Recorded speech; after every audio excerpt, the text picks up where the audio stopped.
m'a profité de l'occasion pour saluer tout le monde de la presse qui est avec nous organisé.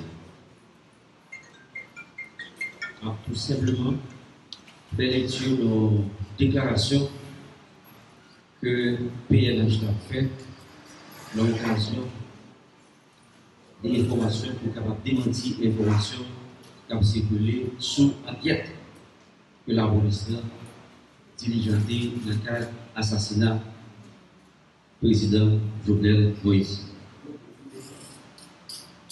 La PNH porte un démenti formel aux allégations qui veulent faire croire que les enquêteurs haïtiens et étrangers qui travaillent sur l'enquête relative à l'assassinat du président de la République, M. Jovenel Moïse, auraient trouvé des indices d'information qui impliqueraient le Premier ministre Mali, Claude Joseph, dans cette affaire.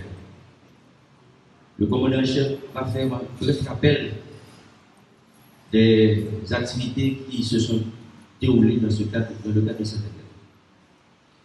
Le 7 juillet 2021, la PNH a été informée qu'un groupe d'individus a pénétré la résidence privée du chef de l'État haïtien, son Excellence M. Jovenel Moïse.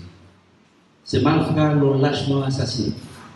Une fois informée, la PNH s'est mise en branle où plusieurs unités ont été déployées en vue d'appréhender tous ceux qui ont participé à cet acte. Le même jour de l'assassinat, des infos ont été collectées en ce qui concerne l'endroit où ces individus se sont vite réfugiés. Un premier groupe a été repéré à Thomasin, où un assaut a été lancé.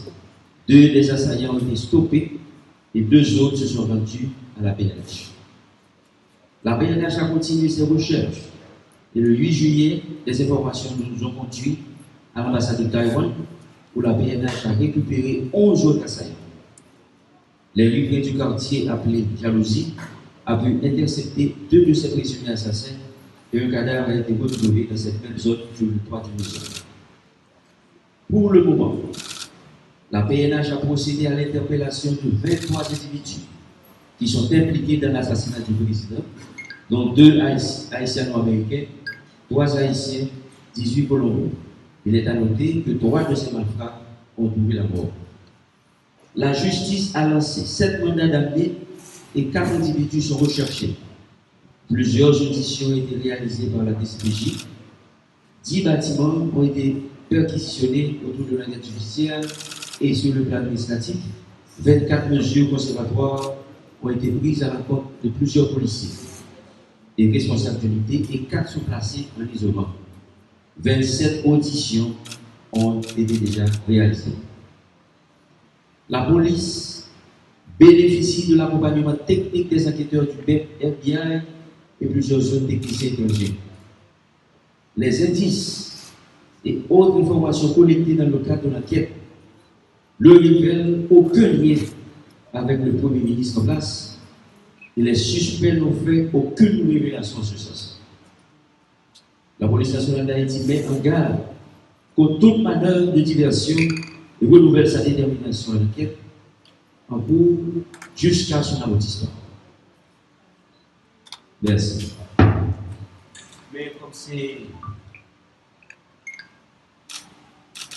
nous avons une petite réponse de presse, nous avons une question. On apprend 2 questions. Au moins pour être capable de faire plus de réponses. À l'arrière. Chief Charles, Matt Rivers with CNN. A question for you, sir. Why not?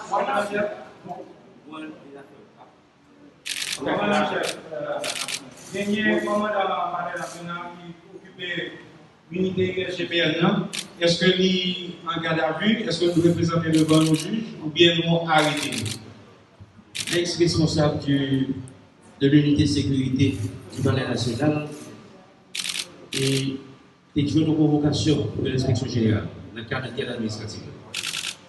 Dans la première convocation, c'est comme le juge conservatoire. Dans la deuxième convocation, bien entendu, le juge conservatoire il a été relevé de son poste.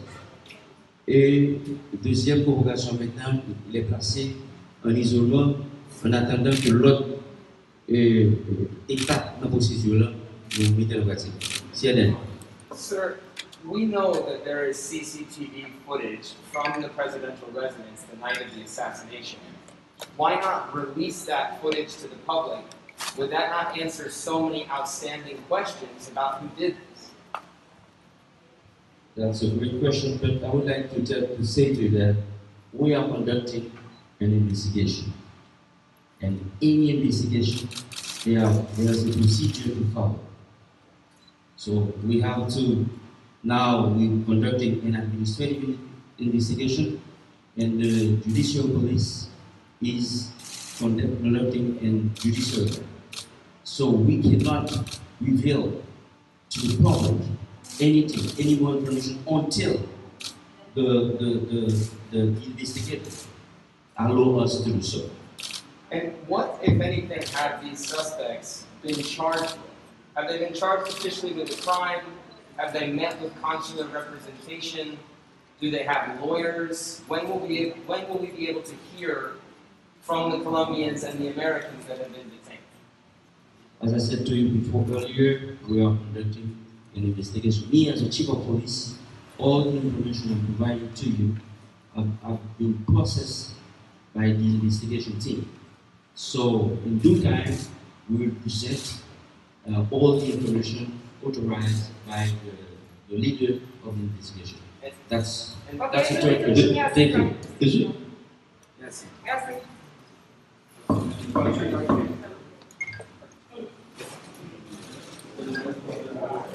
Mais il est ouvert pour vos questions. N'importe quelle question, le public a répondre avec vous. Merci.